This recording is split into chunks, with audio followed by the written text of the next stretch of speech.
All right, we're going to try this again because my first test run I had no audio because I didn't notice that I had my microphone muted on my laptop. So anyway, this is Cyclone Polly here, um, trying something new. Uh, Technically, this is the second time I've tried it because, like I said, the first test run didn't work. But I'm talking about today's Cyclone women's basketball game against Northern Illinois. Um, Takes place at 1 o'clock on ESPN Plus. I know a lot of people don't like ESPN Plus, but as someone who lives out of state and can't attend a lot of these things, um, it's great for me. Not only do you get a lot of the early season non-conference basketball games for men's basketball and women's basketball, but you also get wrestling, softball, soccer, just about any sport that you like.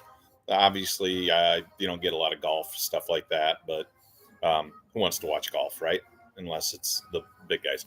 Anyway, Cyclones take on Northern Illinois today. I'm looking at my phone here because I'm using the Yahoo Sports app. Give you a little bit of rundown between the two teams. Uh, Northern Illinois comes in with a 2-6 record. Um, some comparative stats.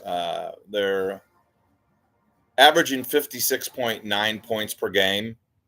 The Cyclones right now, 94.8 points a game. Um, they're only shooting 35.8% from the field. Um, and so not real accurate. Their free throw percentage also 66.8%. Their 3-point percentage is only 22%. So that tells me, yeah, they're not really good shooters.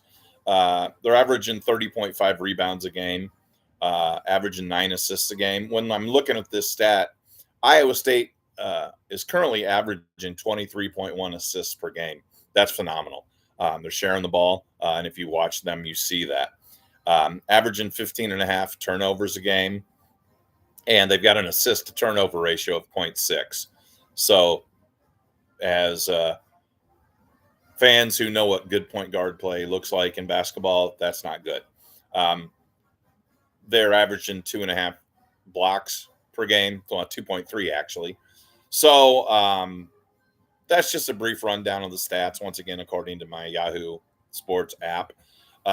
This has the makings of another Cyclone blowout. Going to see Coach Fennelly with a chance to empty his bench once again. So everybody's going to be getting in there. Don't know if we'll see another huge game from Audie Crooks. When you score 47 points in a game, that kind of sets the bar high for her. But at the same time, I think Bill wants to be able to get some good minutes from the end of the bench. Once you get into the Big 12, which is a gauntlet, you're not going to have opportunities like this a lot. So we'll see what happens there. One thing that I really like about this Cyclone team this year, and I think they're poised to make another deep run in the tournament, knock on wood, injuries notwithstanding, is the addition of Jade Williams.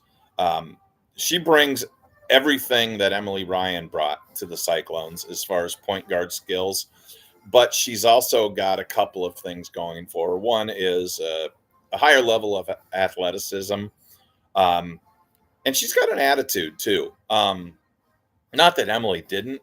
She was I likened her to Tanner Boyle from the old Bad News Bears movie, where she was just a gritty player. But I think Jade has taken it up a notch. And the best thing is we've still got Emily on the bench providing all of that knowledge and leadership, which is phenomenal. So we got that going for us. But when I was taking pictures on the sidelines for Cyclone Report this year, I was often in front of the student section, and the women's basketball team was in the front row. And I was at one game where I turned around and I saw Jada. She was shadow boxing with one of her teammates. And I asked her afterwards. I said, "Is that practice for the conference season, and she just kind of smiled and laughed. But um, she. I hate using this term, especially when talking about the fairer sex, but um, she's got some dog in her. You know, she's got an attitude that I'm going to take you. I can take you at any time.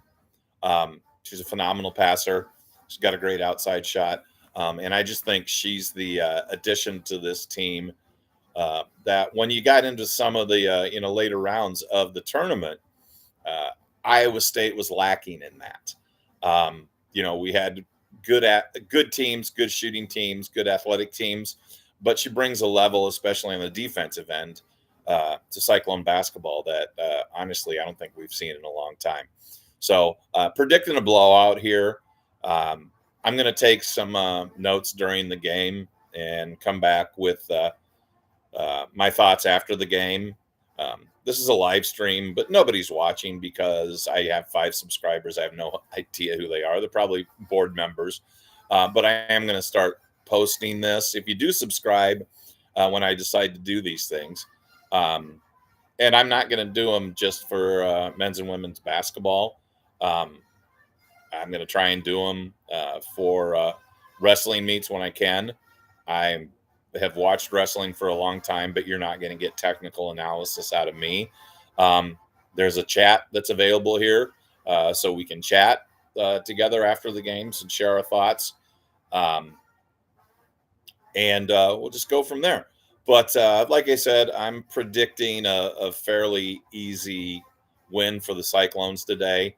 A lot of minutes for some of the players that don't always get to see a lot of minutes once the conference season rolls around. But I think that's important because, as we all know, you never know when an injury is going to happen. And I'm knocking on wood for the second time. So anyway, this one's going much better because I remembered to turn my microphone on. And so look forward to board members and anyone else alike who happens to stumble across this. Some Cyclone stuff. I couldn't really do this during the football season, but then again, I hadn't really thought about it. I focused on my Cyclone game day experiences, which is fun to do.